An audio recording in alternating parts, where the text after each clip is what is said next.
1963년까지 사신 분이신데 20세기의 최고의 지성으로 불리우는 영국 기독교의 철학자이고 소설가이고 변증론의 최고 권위자입니다. 이분이 나니아 연대기라고 하는 책을 써서 나중에 영화로도 나왔죠. 가상의 세계의 판타지 소설을 이렇게 많이 썼던 분입니다. 그분의 작품 중에 스크루테이프의 편지라는 책이 있습니다.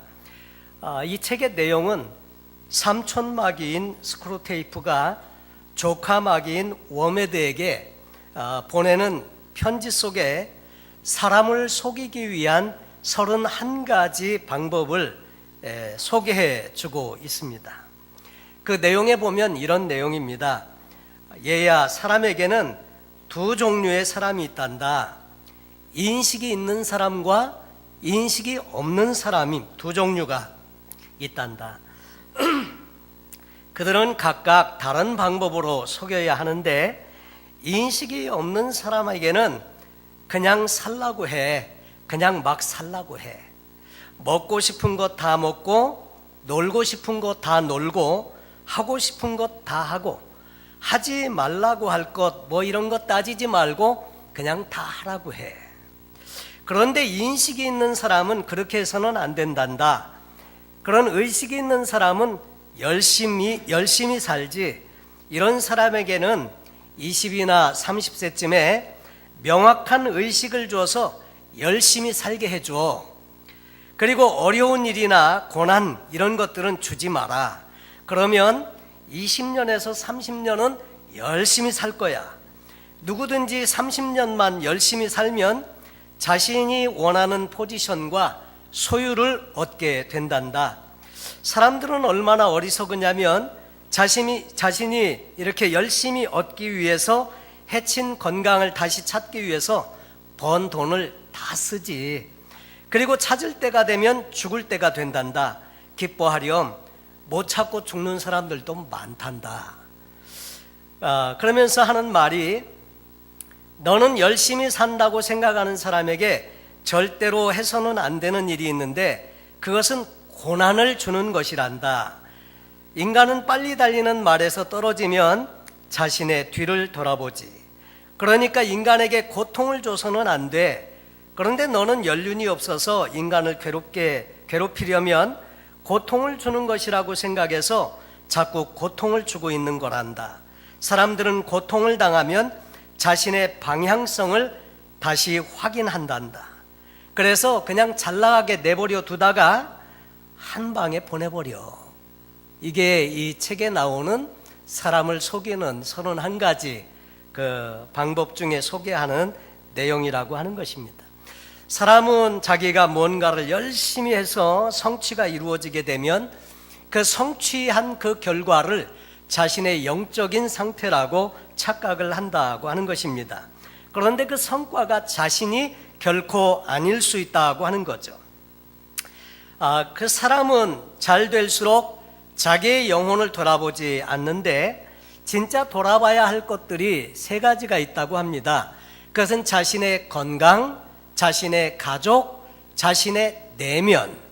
그런데 열심히 사는 동안에 돌아보지 않는 것 3가지가 자신의 건강이고 자신의 가족이고 그리고 자신의 내면을 소홀히 여기면서 살게 된다는 거죠.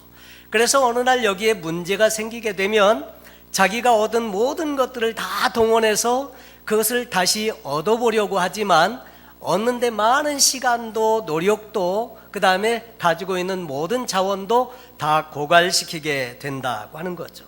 이렇게 해서 마귀는 사람을 속이고 그래서 우리의 내면을 돌아보지 않게 살다가 어느 한순간에 확 망하게 해버리는 이런 전략을 쓰고 있다고 하는 것을 꼬집으면서 인간의 어리석음에 대해서 이렇게 이야기를 해주고 있습니다. 카지노에 가면은 없는 것이 3가지가 있다고 하죠. 거기 카지노에 가면 시계가 없고요. 그리고 거울이 없고 창문이 없다는 것을 사람들이 많이 잘 알고 있습니다. 이 3가지는 주로 뭐냐면 자기 자신을 돌아보게 하는 것이라는 거죠. 이 시계라고 하는 것은 지금이 몇 시인지를 알게 해주고 내가 지금 여기에 있는 것을 지금 어느 시점에 와 있는지를 알려주기 때문에 자신을 보게 하는데, 그 보지 못하게 하기 위해서 시계를 없애버린 것입니다. 언젠가 라스베가스에 갔었을 때 아는 목사님이 저를 데리고 벨라지오 호텔이라고 하는 곳에 한번 이렇게 간 적이 있었는데, 그 안에는 꼭 베니스처럼 꾸며 놓았더라고요. 곤돌라도 있고요.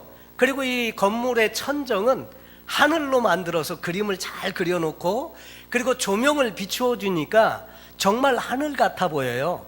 그리고 이게 낮인지 밤인지 구분을 못하게 그렇게 만들어 놨어요.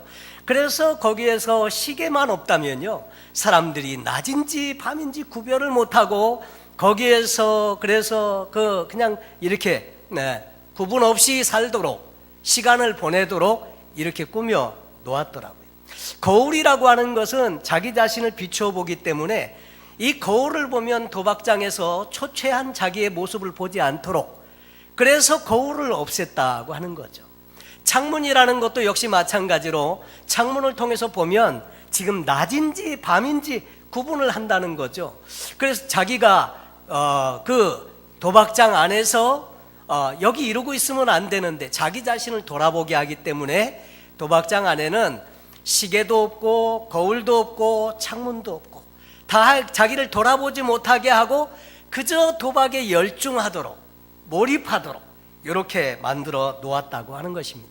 심지어는 그런 이야기도 들은 적이 있습니다. 도박을 오래 하다 보면 사람이 피곤하고 새벽녘이 되면 사람들이 지치기 때문에 그 새벽녘에는 산소도 틀어주는 곳이 있다는 이야기도 들은 적이 있습니다. 어쨌거나 이렇게 자기 자신을 돌아보지 못하게 하는 것이 세상의 방법이고 마귀 사단의 방법이다 하는 거죠. 그런데 우리가 분주한 일상을 살다가도 이렇게 일주일에 한 번 주님 앞에 나와서 마음을 정돈하고 자기의 삶을 돌아보고 그리고 자신의 신앙을 점검해 보면서 하나님과의 관계를 되돌아볼 수 있는 이런 예배를 통한 귀한 은혜의 시간을 갖는다고 하는 것은 저와 여러분에게 더없이 필요하고요, 유익하고 좋은 시간이다 하는 것을 우리가 알게 됩니다. 어떤 분이 이런 이야기를 하는 것을 본 적이 있습니다. 어느 날 자기가 이렇게 몸이 좀 좋지 않아서 약국에 약을 사러 갔는데 가다가 다른 일에 정신이 팔려서 잠시 정신이 깜빡했다는 거죠.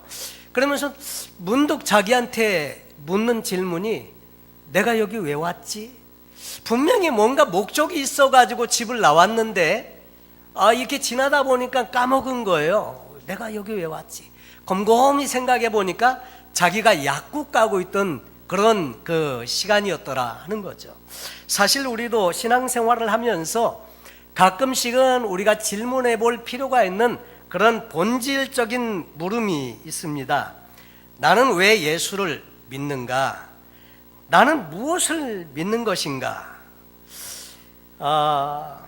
더불어 하나님의 말씀하시는 바대로 어떻게 살아야 하는 것인가? 나는 무엇이 되어야 할까? 하나님이 원하시는 것은 무언가? 등등 해서 우리가 많은 질문을, 본질적인 질문을 자신에게 던져보고 자신의 현재의 위치를 돌아보고 점검하는 것은 참 필요하다고 하는 것입니다. 여러분, 이 신앙생활을 하면서 하나님의 말씀을 읽다 보면 나도 알게 되고 하나님도 알게 되고, 그래서 하나님과의 친밀한 교제 가운데 나가서 그 풍성하신 은혜를 공급받으면서 사는 것이 참 하나님이 기뻐하시는 바라고 하는 것을 잘 알게 되는데, 그런데 우리가 살다 보면 세상 속에서 때로는 지치고 또 세상 가운데 이렇게 치우쳐서 살다 보면 신앙에서 좀 멀어지고 하는 경우들이 종종 있다는 거죠. 그럴 때마다 우리에게 필요한 것이 있는데 그것은 뭐냐면 회복의 은혜가 필요하다고 하는 것입니다. 여러분, 우리 육신도 아침에 일어나서 하루 종일 열심히 일하고 살다 보면 우리 몸이 지쳐지게 됩니다. 힘이 빠지고 피곤을 느끼고, 그래서 저녁에 집에 가면 저녁 식사를 하고 씻고 좀 휴식하고 그리고 잠자리에 들게 되는데 잠을 자는 동안에 우리 몸 안에서 다시 이 충전이 일어나게 되죠. 그 쉼도 얻고, 그리고 몸이 회복을 통해서 아침에 새날을 살 수 있는 힘이 다시 생겨지게 됩니다. 우리의 육체가 회복을 필요로 하듯이 때때로 우리의 영적인 부분들도 하나님의 말씀의 은혜를 통해서, 주시는 하나님의 신령한 은혜를 통한 회복이 필요하죠. 회복이 되어지지 않으면 만성 피로감을 느끼고 이렇게 살아가듯이 우리의 신앙생활에도 권태롭고 신앙의 활력이 떨어지고 정말 싱싱하게 살아있는 영적인 삶을 살지 못하고, 그래서 이게 신앙의 기쁨을 잃고 살아가기가 쉽상이다 하는 것입니다. 그 회복은 모든 사람들의 원하는 바이고요, 하나님께서도 언제나 우리가 회복의 은혜를 주셔서 회복되어지고 하나님과의 관계가 싱싱하게 살아있고 영적인 생명력을 가지고 주님의 기뻐하시는 인생을 살기를 원하신다고 하는 거죠. 원래 사람은 범죄하고 타락해서 하나님과의 관계에서 떠나가게 되고, 그래서 관계가 단절이 이루어지게 되었는데, 그래서 이 깨어진 관계, 단절된 관계를 회복하기 위해서 그 많은 게 노력을 하는데, 그런데 그 우리의 노력 가지고 되지 않으니까 하나님께서 예수 그리스도를 우리에게 보내주셨다고 하는 것이 성경 전체를 통해서 우리에게 보여주시는 하나님과의 영원한 회복에 대한 메시지입니다.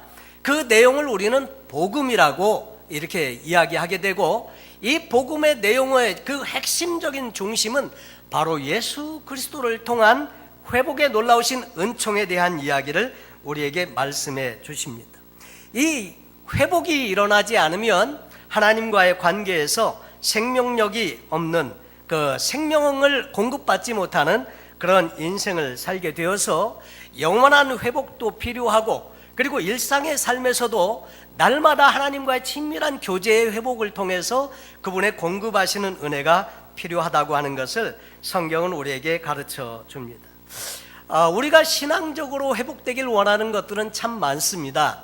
그 내용들에 보면 열정도 회복되기를 원하고, 그 영혼구령의 열정, 복음의 열정도 회복되기를 원하고, 또 때로는 말씀을 통한 하나님의 은혜를 회복되기를 원하고, 때로는 기도가 막혀서 답답할 때는 기도의 통로가 열려져서 하나님께 기도드리는 이 기도가 회복되기를 원하고, 등등 여러 가지 많은 회복의 제목들이 있죠. 성경에 보면 다윗도 자기가 회복되길 원하는 것이 하나 있었습니다. 밧세바와의 일로 인해서, 또 우리아를 죽인 일로 인해서 그 하나님 나단 선지자를 통해서 책망을 받은 이후에 그가 하나님 앞에 그 눈물로 통회하면서 기도하는 내용이 그 시편 51편에 기록되어져 있습니다. 그 내용에 보면 이런 기도문이 등장을 합니다. 하나님이여, 내 속에 정한 마음을 창조하시고 내 안에 정직한 영을 새롭게 하소서. 나를 주 앞에서 쫓아내지 마시며 주의 성령을 내게서 거두지 마옵소서. 주의 구원의 즐거움을 내게 회복시켜 주시고 자원하는 심령을 주사 나를 붙드소서.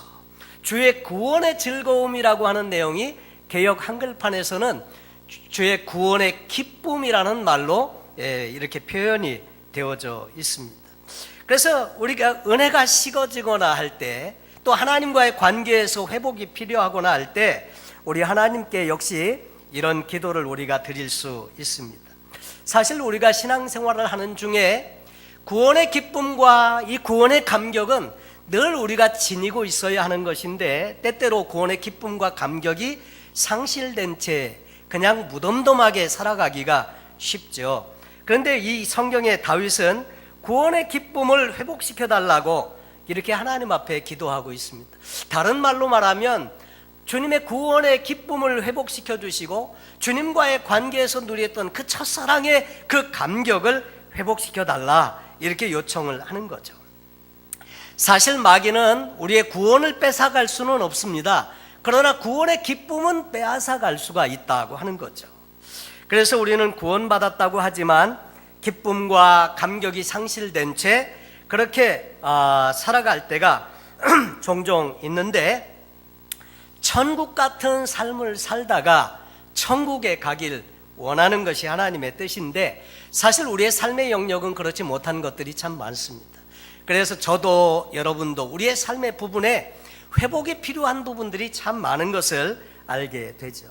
요한복음 10장 10절에 보면 예수님께서 이렇게 말씀하십니다. 도둑이 오는 것은 도둑질하고 죽이고 멸망시키려고 오는 것뿐이고 내가 온 것은 생명을 얻게 하되 더 풍성히 얻게 하기 위해서 내가 왔다고 말씀을 해주시고 있습니다. 풍성한 생명, abundant life가 뭘까? 그것은 성경을 통해서 우리에게 주시길 원하는 모든 하나님과의 싱싱한 살아있는 관계 속에서 우리에게 주시고자 하는 모든 것들이 그 안에 포함되어져 있는 줄로 압니다. 구원의 즐거움, 기쁨이 회복되면 그 특징이 마음에 자원하는 심령이 생긴다고 하는 거죠. 뭐든지 억지로 하는 것이 아니고요, 기쁨으로 하게 되고, 봉사도 억지가 아니고요, 예배도 억지가 아니고요, 사는 것도 억지로 마지못해서 사는 것이 아니라 늘 기쁨과 감격 속에서 이렇게 사는 삶이 되어진다고 하는 거죠. 이 구원의 즐거움이 회복되는 것이 첫사랑의 회복이고, 이것을 반드시 회복해야 한다고 요한계시록에도 말씀을 해주십니다. 거기 보면 에베소 교회를 향해서 이렇게 책망을 하시는데, 그러나 너를 책망할 것이 있나니 너의 처음 사랑을 버렸느니라. 그러므로 어디서 떨어졌는지를 생각하고 회개하여 처음 행위를 가지라. 만일 그리하지 아니하고 회개하지 아니하면 내가 내게 가서 내 촛대를 그 자리에서 옮기리라. 아주 준엄하게 이렇게 말씀을 해 주시기도 합니다. 그러니까 다시 말해서 성경의 이야기를 종합해 보면 이런 이야기입니다. 머리 깎인 삼손처럼 무기력하게 이렇게 사는 삶을 살지 말고 늘 성령의 충만함을 받고 하나님의 공급하시는 힘과 능력으로 넉넉히 세상을 이기면서 이렇게 하나님과의 싱싱하게 살아있는 관계 속에서 풍성한 영적 삶을 살기를 내가 원한다, 이런 말씀이기도 한 것입니다. 오늘 성경에 보면 예수님께서 여러 병자를 고친 이야기들 중에 어떤 한 사람을 고쳐준 사건의 이야기가 성경 가운데 나타나 있습니다. 그리고 그 사건 이후에 이제 이 마태 저자는 예수님에 관하여 소개를 하면서 이사야서에 있는 42장 1절로 4절의 말씀을 인용해서 과거에 예언되어져 있던 이 예수 그리스도, 이 메시아에 대한 이야기를 해주고 있습니다. 거기에 보면 이사야서 42장 1절로 4절에 보면 내가 붙드는 나의 종, 내 마음에 기뻐하는 자, 곧 내가 택한 사람을 보라. 내가 나의 영을 그에게 주었은즉 그가 이방의 정의를 베풀리라. 그는 외치지 아니하며 목소리를 높이지 아니하며 그 소리를 거리에 들리게 하지 아니하며 상한 갈대를 꺾지 아니하며 꺼져가는 등불을 끄지 아니하고 진실로 정의를 시행할 것이며 그는 쇠하지 아니하며 낙담하지 아니하며 세상의 정의를 세우기에 이르리니 섬들이 그 교훈을 앙망하리라. 다시 말해서 메시아가 오시면 그 메시아는 어떤 분이시다고 하는 것을 이야기해 주시면서 그 메시아에 대한 예언의 한 부분인 이런 말씀을 주십니다. 그가 상한 갈대를 꺾지 아니하며 꺼져가는 등불을 끄지 않을 것이라고 하는 말씀을 하시는데, 그 말씀을 마태복음 12장 9절로 21절 이 본문 안에 인용해서 설명해 주십니다. 사실 옛날에 이 갈대는 아무짝에도 쓸데없는 그런 것이었습니다. 먹을 수도 없고 그리고 팔 수도 없는 쓸데없는 식물이었습니다. 뿐만 아니라 갈대가 자라고 있는 땅은 농사를 지을 수도 없고, 그래서 이 상한 갈대라고 한 말의 의미는 뭐냐면 전혀 무가치한 존재, 아무 쓸데없는 마치 저주받은 것과 같은 그런 존재를 지칭할 때 상한 갈대라는 표현을 썼습니다. 근데 예수님께서 손 마른 사람을 고치신 사건은 단순히 육체적인 결함이 있는 한 사람을 고친 것만을 의미하지 않고요, 모든 삶의 전 영역에서 회복에 대한 메시지를 우리에게 소개해 주고 있다고 하는 것입니다. 성경은 언제나 우리에게 힘이 되고 위로가 되고 용기를 주는 것은 하나님의 하시는 일들을 우리에게 소개해 줌으로 말미암아 우리는 우리 스스로 할 수 없는 일로 말미암아 낙담하고 절망하고 좌절하고 끝나는 것이 아니라 그 하나님의 행하시는 일을 기대하고 믿음을 가지고 하나님을 경험할 수 있게 되기 때문에 그것이 우리에게 소망이 되고 우리에게 꿈과 소망을 주는 말씀으로 우리에게 다가오게 된다는 것입니다. 안식일에 제자들과 함께 예수님이 밀밭 사이로 지나가실 때 제자들이 시장에서 이삭을 잘라서 손에 비벼서 그 이삭을 먹었습니다. 그랬더니 바리새인들이 하는 말이 너희 제자들은 어찌해서 율법을 어기느냐 이러면서 그 율법을 어긴 일에 대해서 예수님께 이제 이야기를 할 때 예수님께서는 제사장들이 안식일 날 그 전에서 잘못해도 그때도 그것이 죄가 되지 않는다는 이야기도 하고 다윗이 제사장밖에 먹을 수 없는 진설병을 먹은 일로 죄를 범했음에도 불구하고 그 다윗에 대해서 그렇게 여기지 않는 부분에 대한 이야기를 해주고 있습니다. 그러면서 그 인자는 안식일의 주인이니라 하는 말씀이 있고 그리고 오늘 성경 본문이 여기 등장을 합니다. 그 한 회당에 들어가셨는데 한쪽 손 마른 사람이 있는지라. 이것은 중풍을 통해서 한쪽이 마비가 된 그것입니다. 그래서 사람들이 그 사람을 주목하면서 예수님께 좀 이렇게 올무를 씌워서 곤란에 빠뜨리기 위해서 질문을 합니다. 이렇게 질문을 합니다. 안식일에 병 고치는 것이 옳으니까? 안식일에 병을 고치는 것이 옳습니까? 질문을 했는데 이 질문은 참 어려운 예수님을 곤경에 빠칠 만한 그런 질문이었는데 예수님이 이렇게 말씀하십니다. 너희 중에 어떤 사람이 양 한 마리가 있는데 안식일에 구덩이에 빠졌다. 그러면 그 양을 구덩이에서 건져 올리지 않겠느냐? 사람이 양보다 얼마나 더 귀하냐? 그러므로 안식일에 선을 행하는 것이 옳으니라 말씀을 하시면서 그 사람에게 주목하시고 이렇게 말씀하십니다. 손을 내밀라. 손을 내밀라. 그런데 성경에 보니까 그가 내밀매 다른 손과 같이 회복되어 성하더라. 우리 중에도 우리 조 집사님 중풍으로 인하셔서 이렇게 한쪽이 좀 마비돼서 많이 불편을 겪고 계십니다. 저도 마음 같아서 곧 회복이 돼서 온전해지시고 정말 하나님 앞에 쓰임받는 남은 생애를 그렇게 살게 되시기를 위해서 저도 기도하고 있습니다. 근데 오늘 성경 본문에 보면 손을 내밀라 말씀을 하셨는데 사실 이분은 손을 내밀 수가 없는 분이에요. 왜냐하면 이 마비가 되어서 이 손을 내밀고자 해도 이게 자기 의도대로 손이 안 내밀어지는 거거든요. 그런데 이분이 성경에 보니까 손을 내밀라 말씀을 하셨는데 손을 내밀매. 그러니까 안 되지만 하나님 예수님께서 말씀을 하시니까 해보려고 하는 거죠. 손을 내밀었더니 성경에 보니까 다른 손과 같이 회복되어 성하더라. 그렇게 말씀을 하고 있습니다. 사실 이런 일이 우리에게 있다면 얼마나 삶에 그 불편한 일이 많겠어요. 보면 조 집사님도 보면 많이 불편을 겪고 계시는 것을 보면서 그런 것들을 많이 느끼게 됩니다. 거동도 불편하시고 그리고 생활하는데도 많은 지장이 있고 때로는 아프고 무감각하고 정신적으로도 이게 참 스트레스고요. 자기 마음대로 되지 않으니까요. 그리고 건강에서 마음껏 활동을 하지 못하니까 경제적인 부분에도 여러 가지 많은 지장이 있고 불편하고 그런 것들이 한둘이 아니죠. 그런데 예수님께서 손을 내밀라고 하시면서 그 사람을 고쳐주었는데 여러분 이 손 고쳐준 일로 끝나는 것이 아니고요.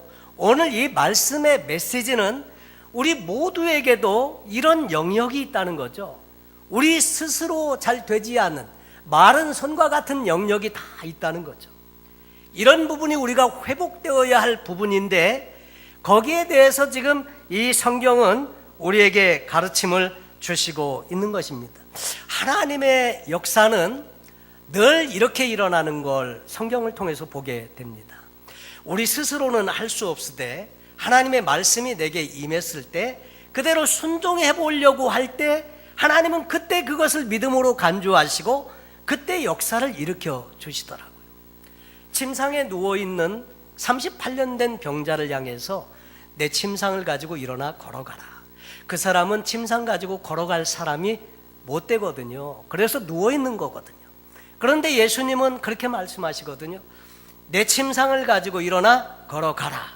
그랬는데 이분이 그 말씀대로 일어나서 침상을 가지고 걸어갔더니 깨끗하게 고쳐져서요, 38년 동안 고쳐지지 못해서 고통스러워하던 인생이 완전히 기쁨으로 바꾸어지게 되고, 그리고 회복되어져서 그 예수 그리스도를 통해서 하시는 하나님의 역사를 경험하게 되었더라 하는 거죠.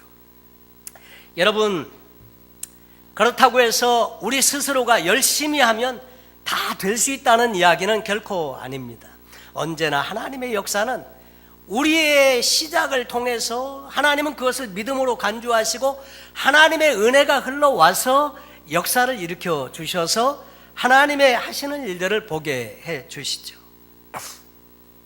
우리가 평생을 수양을 쌓고 내 스스로 인내하고 내 스스로 거룩해져 보려고 노력을 많이 해도요, 종국의 세월이 많이 지난 후에 보면 우리 스스로 한 게 별 의미가 없을 때가 얼마나 많은지 모릅니다. 그래서 우리는 노력도 필요하지만 궁극적으로 하나님의 은혜가 와서 하나님의 역사를 경험할 때 우리의 신앙이 하나님의 하시는 일들을 경험하게 된다고 하는 거죠. 결국 신앙생활이라고 하는 것은 나는 할 수 없지만 하나님께서 하실 수 있다고 하는 것을 믿고 그 하나님 앞에 말씀에 순종해서 또 주님의 기뻐하시는 대로 움직여보는, 내가 행동해보는, 내가 실천해보는 그런 나의 부분과 하나님의 역사가 함께 어우러질 때 하나님의 놀라운 역사가 나타나는 것을 보게 됩니다. 여러분, 그럴 때 비로소 신앙이 일하기 시작하는 것이죠. 불가능한 일이라고 포기해버리기보다는 하나님은 얼마든지 그렇게 하실 수 있다는 것을 믿고 하나님 앞에 기도하고 간구하는 거예요. 그런데 성경에 보니까 이 한 사람을 고쳐주고 그 이후에 다른 많은 사람들을 고쳐준 이후에 이사야서의 이야기를 하면서 이 20절 말씀에 이렇게 소개를 합니다. 상한 갈대를 꺾지 아니하며 꺼져가는 심지를 끄지 아니하시기를 심판하여 이길 때까지 하리니. 사실 우리는 어떤 의미에서 보면 상한 갈대 같은 존재, 이미 어떻게 해볼 도리도 없는, 그저 바람에 이렇게 흔들리다가 꺾어질 수밖에 없는 그런 나약한 존재, 쓸데없는 존재, 그런 존재의 의미로 상한 갈대라고 표현을 했고요. 그저 힘이 없이 바람에 이렇게 꺼져가는 등불 같은 존재. 그런데 예수님, 메시아 그분께서 오셨을 때 상한 갈대를 꺾지 아니하며 꺼져가는 심지를 끄지 아니하시기를 심판하여 이길 때까지, 그때까지 끝까지 인내하시고 이렇게 우리를 회복시켜 주시는 그 사역에 대한 부분을 우리에게 말씀해 주시고 있는 거죠. 사실 우리의 삶의 영역에도 우리 힘으로 되지 않는 말라버린 손과 같은 그런 영역들이 있습니다. 신앙생활에도 다른 또 삶의 영역에도 이런 부분들이 얼마든지 있을 수 있는데, 그런데 그런 부분들을 통해서 우리는 내 자신을 돌아볼 수 있는 기회가 되고, 때로는 고난과 역경 자체가 내 삶의 방향을 다시 한번 점검해보고 하나님께 나갈 수 있는 기회가 되고, 그 하나님을 의지함으로 말미암아 회복의 놀라운 은혜를 힘입을 수 있는 기회를 갖게 된다고 하는 것입니다. 여러분, 주님은 오늘 우리에게도 이렇게 말씀하시는 줄로 믿습니다. 내 손을 내어 밀라. 내 손을 내어 밀라. 그런데 그 말씀에 순종하고 내어 밀었더니 고쳐진 한 사람의 이야기, 그것은 한 사람의 이야기가 아닌 우리 모두에게 주시는 메시지로서 그 이야기를 성경에 기록해 놓고 있다고 하는 것입니다. 나는 상한 갈대일 뿐이지만 나를 붙드시는 하나님의 손길을 의지하고 설 때 그 하나님의 말씀이 내게 일하고 역사하셔서 생기를 불어넣고 그래서 다시 움직이게 되고 회복되어져서 기능을 발휘하게 될 수 있다고 하는 거죠.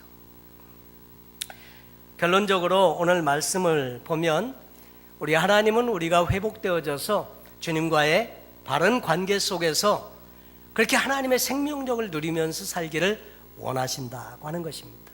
여러분의 삶의 영역에는 어떤 부분이 회복이 되었으면 좋겠다, 그런 부분들이 있을 것입니다. 어떤 분들은 경제적인 부분에, 어떤 부분들은 또 건강의 부분에, 어떤 부분들은 영적인 부분에, 또 어떤 분들은 자신의 삶에 가지고 있는 그 삶의 여러 가지 문제들로부터 회복의 은혜를 경험하길 원하는 부분들이 다 있을 것입니다.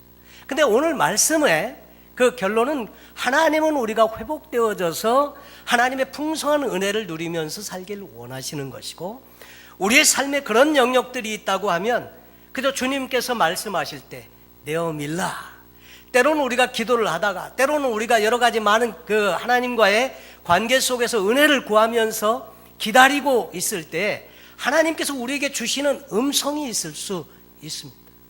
저마다에게 음성은 다를 수 있지만 그 음성을 믿고 내어밀라 말씀하시면, 내가 안 되는 일이지만 내어밀려고 하면 그 일이 가능하게 하시는 일은 하나님이 하신다고 하는 거죠. 결국에는 회복되어지고, 그래서 그 일을 통해서 하나님을 경험하게 하시고, 그래서 하나님의 그 삶에서 실제로 경험을 통해서 간증이 되게 하시고 더 깊고 친밀한 관계 속에 인도하셔서 회복된 하나님의 사람으로 우리를 하나님의 영광을 위해서 사용하시게 된다고 하는 것입니다. 때때로는 내 힘으로 되지 않을 때 우리 주변에서 함께 돕는 일도 필요합니다. 그래서 성경에 보면 역시 예수님께서 많은 병자들을 고치실 때 중풍병에 걸린 사람들이 예수님께 메어가지고 왔습니다. 그 사람은 거동을 할 수 없을 정도로 상태가 좋지 않았기 때문에 침상에 누운 채로 가지고 왔는데 사람들이 많으니까 갈 수가 없었잖아요. 그래서 예수님이 계신 곳 지붕을 뚫고 침상을 달아 내렸더니 성경에 보니까 예수님이 그들의 믿음을 보시고 그 사람을 고쳐주시고 회복시켜 주신 것을 보게 됩니다. 그래서 우리는 스스로 회복을 위해서 믿음으로 내 손을 내어밀라 하실 때 내어미는 것도 필요하고, 또 때로는 그렇게 할 수 없는 사람들이 있을 때에는 우리 스스로가 그리스도의 사랑을 가지고 함께 그들을 도와서 주님께로 함께 갈 수 있는, 그래서 회복의 아름다운 은혜를 함께 경험할 수 있게 하는 이런 일들도 우리에게 필요하다고 하는 거죠. 여러분, 상한 갈대, 꺼져가는 등불은 다름 아닌 우리 자신이라고 하는 거죠.